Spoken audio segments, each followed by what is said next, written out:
അപ്പോൾ നോമ്പ് വന്നതിൻ്റെ ശേഷമുള്ള കുറച്ച് ദിവസത്തെ ഒരു ആഗ്രഹമായിരുന്നു ഒന്ന് പൊതിച്ചോറ് കഴിക്കണം എന്നുള്ളത്. അപ്പോൾ ഇന്ന് എന്തായാലും പൊതിച്ചോറാക്കാമെന്ന് കരുതി. അപ്പോൾ പൊട്ടിട്ട് വെച്ചിട്ട് ഞാനൊരു കൂട്ടാനുണ്ടാക്കിയിട്ട് എടുക്കുന്നുണ്ട്. അപ്പോൾ ഇതിൻ്റെ തോലൊക്കെ ഒന്ന് ഒഴിവാക്കിയിട്ട് ഇതുപോലെ കട്ടാക്കി എടുത്തിട്ടുണ്ട് കേട്ടോ. അപ്പോൾ നമ്മുടെ മരത്തുമ്മത്തിലുള്ള ഒരു മുളകാണ് ഇതിലേക്ക് എടുക്കുന്നത്.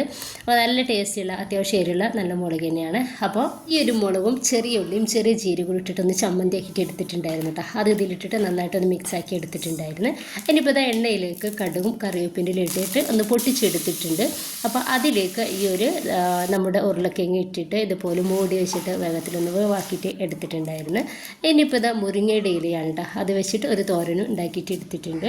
പിന്നെ ഇപ്പോൾ ചിക്കൻ ഗ്രേവിയാണ് ഉണ്ടാക്കിയിട്ട് എടുത്തിട്ടുണ്ടായിരുന്നത്. അപ്പോൾ മസാല പുരട്ടി വെച്ചിട്ടുള്ള ചിക്കൻ ഒന്ന് ഫ്രൈ ആക്കിയിട്ട് എടുക്കുന്നുണ്ട്. ഇനിയിപ്പോൾ ഈ ഒരു ചിക്കൻ നന്നായി ഫ്രൈ ആയതിൻ്റെ ശേഷം അതിലേക്ക് ഇതാ ഒരു സവാളയും തക്കാളിയും വലുതാക്കി കട്ടാക്കിയിട്ട് എടുത്തിട്ടുള്ളതും ഒരു ടീസ്പൂൺ ഇഞ്ചിയുടെയും വെളുത്തുള്ളിയുടെയും പേസ്റ്റും. ഇനിയിപ്പോൾ ലാസ്റ്റ് ഞാനിതിൽ കുറച്ച് മല്ലിയുടെ ഇല കൂടി ഇട്ടെടുത്താൽ നമ്മുടെ സൂപ്പർ ഗ്രേവി റെഡി ആയിട്ടുണ്ട്. ഇനിയിപ്പോൾ വാട്ടിയെടുത്തിട്ടുള്ള ഇലയിലൊക്കെ ഞാൻ ചോറും കൂട്ടാനുകളും എല്ലാതും ഒന്ന് വെച്ചെടുക്കുന്നുണ്ട്.